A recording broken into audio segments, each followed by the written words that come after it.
Hey there and welcome to BingeBot. We recap all latest and greatest TV to help keep you in the loop. Today we're checking out Gangs of London Season 3.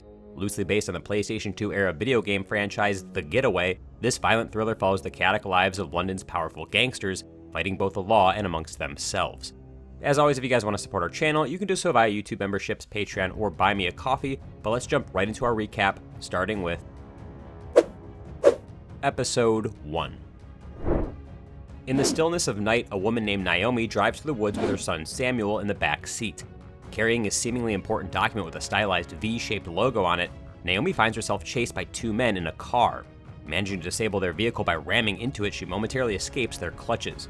Assuming she's safe, Naomi lets her guard down when suddenly her car is hit by a truck, turning it upside down, and right after, a hooded man walks up to the car, leans over to grab the document, ignoring Naomi's desperate pleas for help. As the man walks away, Naomi's car explodes, killing both her and Samuel in the fire. 7 years later, in present-day London, ex-cop turned crime boss Elliot Carter arranges a meeting in this club with a Korean gang to sell them his cocaine. However, when the buyer tests the coke, he goes into shock and passes away. Struggling to understand what just happened, Elliot's called outside where he sees multiple partygoers at the club drop dead. Elliot's partners in crime, Luan Dushai and Marian Wallace, have a meeting at Luan's daughter Elira's birthday party. And given the upcoming trial on Marian's son, Sean Wallace, Luan's worried Shawn will snitch on their operation to lighten his sentence. Out in the party, a friend of Elira offers her some cocaine as a gift, which turns out to be Elliot's spiked cocaine. Hearing a commotion, Luan rushes outside and finds his daughter collapsed on the floor, but despite his desperate attempts to resuscitate her, Luan tragically loses his child.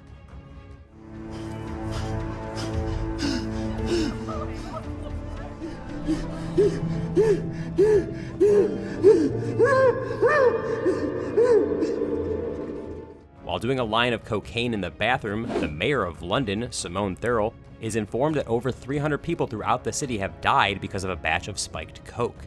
Panicked herself, she addresses a press conference to reassure the people of London and pledges to fight against the organized crime gangs responsible.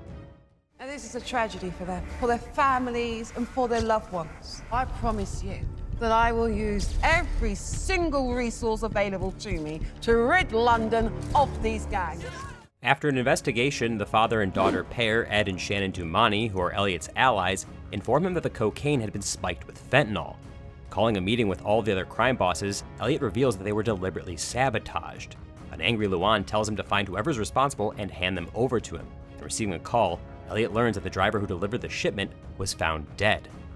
With Luan in tow, Elliot heads over to the crime scene. And going over the security footage, they discover that the driver and some of Elliot's other men were murdered by a hooded assassin who had skillfully eliminated them with the utmost of ease. Accessing the driver's van, Elliot learns that he had made a 30-minute stop before delivering the shipment, and arriving at that location, Elliot and Luan find an RV occupied by a group of armed men. Upon their refusal to answer any questions, Luan shoots one of the men, triggering a gunfight between the two parties.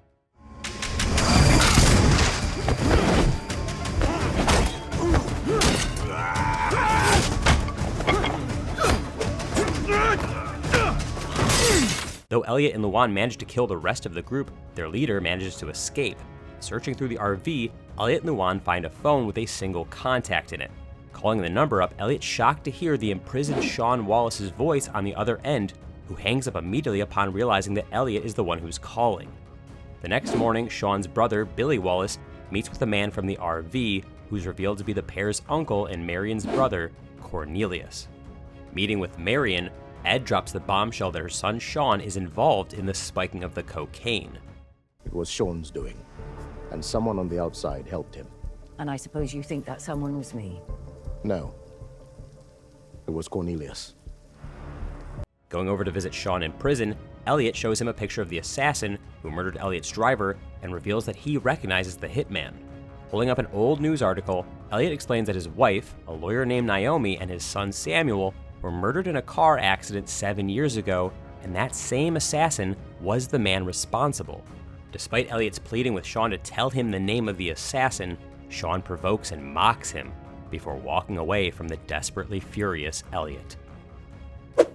Episode 2. While he's being transported for his trial, Shawn arranges an attack on his transport vehicle. Catching his guards by surprise, he disables them with some vicious blows and shoots them with one of their own guns.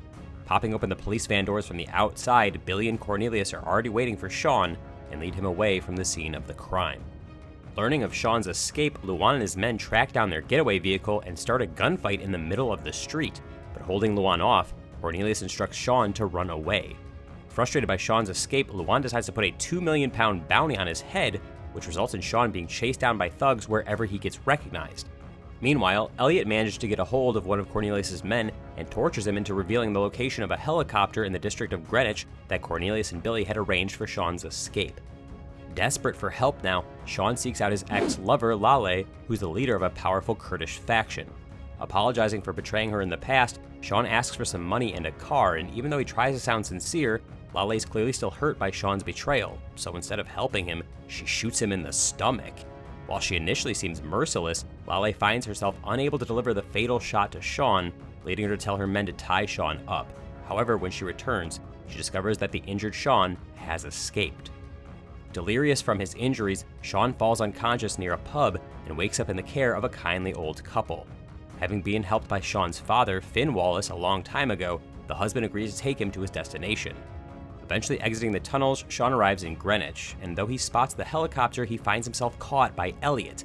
With a gun pointed at Shawn, Elliot orders him to reveal the name of the assassin who had killed his wife and son, when suddenly a speeding car appears, hitting Elliot from behind. The assassin in question, Zeke, enters the vehicle and knocks both Elliot and Shawn out before throwing Shawn into the trunk and driving off. Waking up tied in a crumbling room, Shawn tries to bargain with his captor, but not paying much attention to what Shawn's saying, Zeke waits until he receives a text saying, "Do it." Just a moment after reading the text, Zeke pulls out a submachine gun and unloads a barrage of bullets into Shawn, finally putting an end to his life. I'm a proper f***ing gun!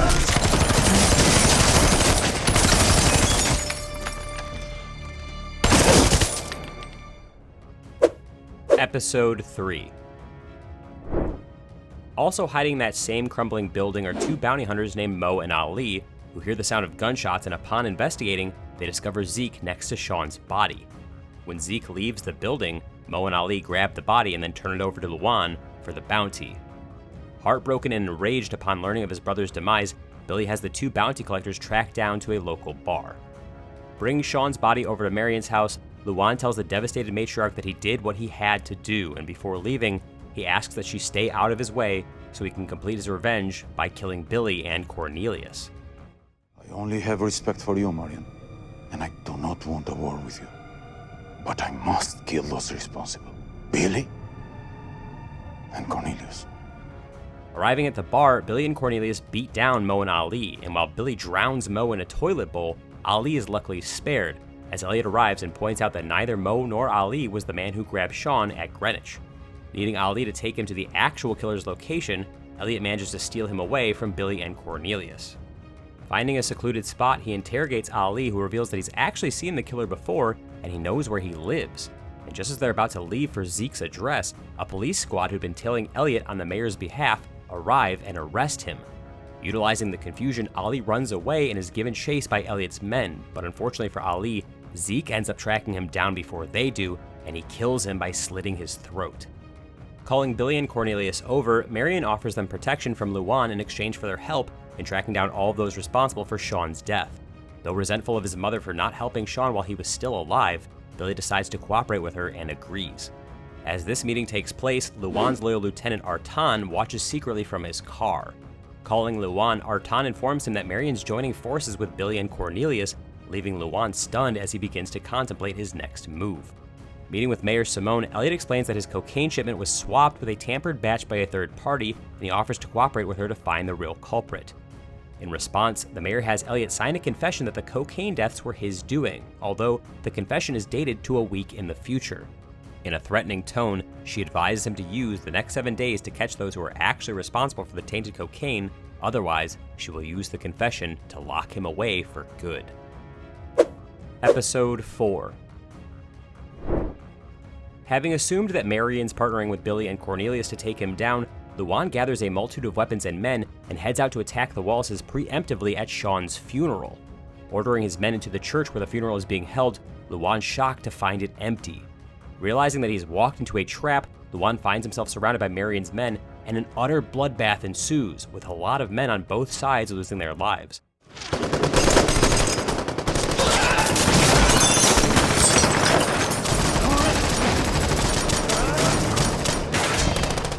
Though injured, Luan temporarily seizes Marian, using her as a shield to force her men to let him escape. And just at the last moment, Artan arrives with a car, enabling him to rescue his boss and make a hurried getaway. Returning to his mansion, Luan urges his wife to start packing, but a van full of Marian's men arrive and they start killing their way in. Sacrificing himself, Artan allows Luan to flee with his family while he holds the Wallaces off. Based on a tip from Simone, Elliot learns of a white van that might be carrying his original untainted cocaine shipment. Arriving at the van's last known location, Elliot and Shannon enter a building where they spot a hooded figure transferring the stolen cocaine from the white van into a black one. Unbeknownst to them, the figure is Lale, who throws a bomb into the white van before escaping with the cocaine in the other. Heading outside, Elliot spots a sign on the door, the same V-shaped logo that was on the file that his wife was carrying when she was killed. Hoping to find some sort of clue, he decides to go check some of his wife's old belongings. Leaving the black van in a parking lot, Lale walks away, and soon, Zeke arrives to drive it to a new location. In a meeting at the mayor's office, one of Simone's advisors gives her the idea that she should be campaigning for drug legalization, as such an action would kneecap every single gang's business and ultimately destroy them. Arriving at his and Naomi's old place, Elliot's shocked to find the living room stacked with his stolen cocaine. And turning around, he finds himself face to face with Zeke, pointing a gun at him. Episode 5. 7 months prior, a tragic series of events took place, revealing just how deeply Lale was betrayed and why she's transformed into this rough, seemingly merciless person that she is today. Right from the outset, it becomes crystal clear why Lale couldn't find it in herself to forgive Shawn, as he delivered her into the hands of Asif Afridi, the leader of the Pakistani mafia, who wanted Lale as she had killed his son, Nasir. Outraged over his son's death, Asif was seeking vengeance, which is the same exact reason Lale killed Nasir to begin with, as Asif and his men had betrayed her husband years ago, leading to his death. What Shawn didn't know, though, is that Lale was pregnant with his child, which Asif used for leverage against the Wallaces, and for that reason, Marian was forced to travel to Lahore, Pakistan, where Asif was holding Lale captive. Wanting to protect her unborn grandchild, Marian demands Asif to let Lale leave for London with her. In exchange, Marian offers to help Asif get back into the UK, as the British government had frozen all of his assets. Despite his frustration at having to let his son's killer go, Asif ultimately agrees. On the day of Lale's departure, though, he gets a mysterious call from London that changes his mind, and he locks her back up, giving Marian the false news that the baby had passed away due to complications. Over dinner, Asif informs Lale that an old friend offered him a better deal for her, so that he would take her back to London. However, he reveals that he plans on keeping her baby as a hostage and tells Lale to use her Kurdish trafficking routes into London to transport some precious cargo for him. Upon their arrival in London, Lale, feigning sickness from her pregnancy, manages to deceive Asif and his henchmen, which allows her to break a glass on one of the henchmen's heads before plunging it into his eye. Frantically, she flees into an empty office building where, in what's perhaps the worst possible moment, she goes into labor and is forced to deliver her baby all by herself. Despite the tremendous pain that she just endured, Lale understands that she still needs to escape. And desperately, she battles Asif's men using every ounce of strength and resourcefulness that she has, even resorting to strangling one of the assailants with the newborn's umbilical cord. Sadly though, despite defeating them, one of the attackers manages to snatch her newborn son and runs off. Chasing after him, she emerges from a hallway into a room packed with Asif's armed men. Deciding to take the baby back with him to Lahore, Asif tells a tearful and completely shattered Lale that from now on, she must do exactly as he demands if she ever wants to be reunited with her son again. Episode 6. Back in the present day, Ed and Shannon are urgently looking for Elliot, which compels them to visit his old place, where they discover the stashed cocaine. Proclaiming that Elliot has double-crossed them, Ed orders his men to relocate the drugs and puts a hit out on Elliot's head. Having returned to London with Lale's baby, Asif goes to a secluded meeting spot where Ed welcomes him back and assures Asif that their mutual problem, Elliot Carter, is being taken care of. Has our problem been dealt with? Trust me. Elliot Carter will be taken care of. I hope so. Handing him an envelope with the V logo, Ed tells Asif that he will see him in 2 days and then leaves. Keeping Elliot tied and blindfolded in a deserted building, Zeke walks over to another room where he's greeted by none other than Shannon, revealing that she and Ed were the ones who ordered Elliot's kidnapping. To make matters even worse, Shannon now orders Zeke to murder Elliot, but not willing to die so easily though, Elliot manages to break the pipe that he's tied to and sets himself loose. In an attempt to escape, he manages to untie his hands, but before he can take off his blindfold, Shannon discovers him and shoots him in the chest. And checking to see if he's dead, Shannon walks closer, but she is stabbed in the foot by the surviving Elliot. Grabbing Shannon's gun, he shoots wildly and pulls off his blindfold, but Shannon safely manages to run away before he can see her face. Looking for an escape, Elliot runs into Zeke and the two get into a fist fight. Managing to tackle the hitman to the floor, Elliot stabs him in the leg with a nail board, and once he has Zeke pinned down, Elliot demands to know why he murdered his family 7 years ago. But instead of giving an answer, Zeke grabs a shard of glass and stabs Elliot in the leg, and then throws his body through the ground and onto the floor below. Taking the exhausted Elliot outside, Zeke nearly chokes him to death before seemingly having a change of heart. While Elliot gasps for air, Zeke explains that he didn't know that there was a little boy in the car and that when he left the scene, both the mother and son were actually still alive, indicating that someone else had ended up killing them. I didn't know your boy was gonna be in the car. They were both still alive when I left.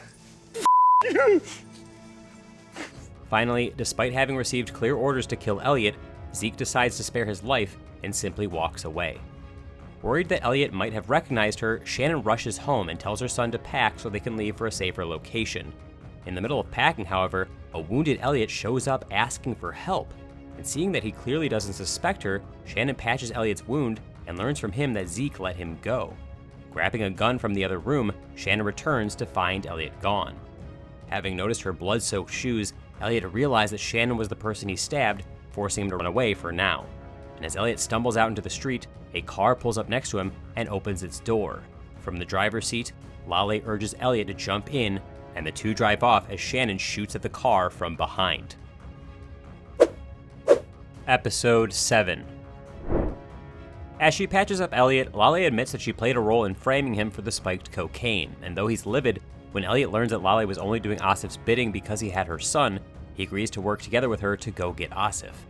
Wasting no time, Elliot and Lale sneak into Asif's mansion, where Lale heads upstairs to retrieve her baby, while Elliot confronts Asif and questions why he, Ed, and Shannon tried to frame him for the spiked cocaine, but unfortunately, Asif refuses to answer.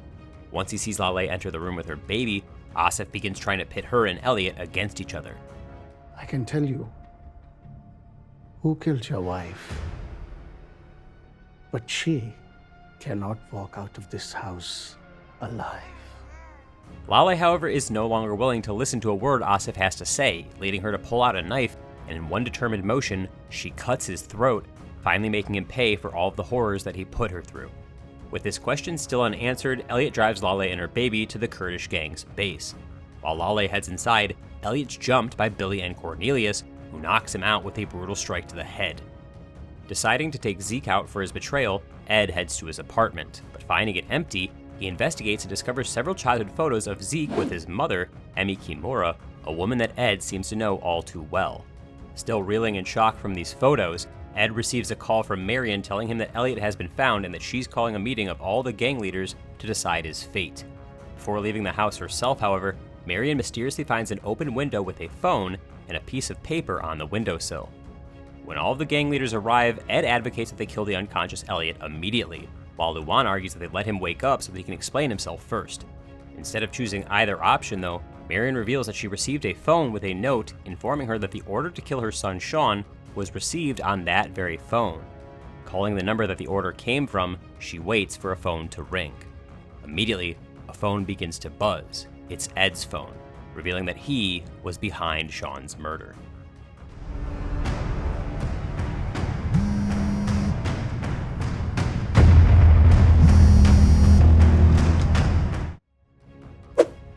Episode 8. Beaten bloody by the Wallaces, Ed's questioned regarding his involvement in Shawn's death. Upon receiving assurance that his daughter and grandson will not be harmed, Ed reveals that he and Asif had been working together with an incredibly rich and powerful businesswoman named Isabel Vaughn, head of the Vaughn Alliance, a global enterprise planning to dominate the drug market once it becomes legal under Simone's mayorship. Handing over an envelope with the V logo, Ed tells Marian that Isabel's hosting a meeting today and the envelope can be used to get into that event. Wanting revenge, Marian sends Elliot and Billy to confront Isabel, telling them to make her pay for everything that she did.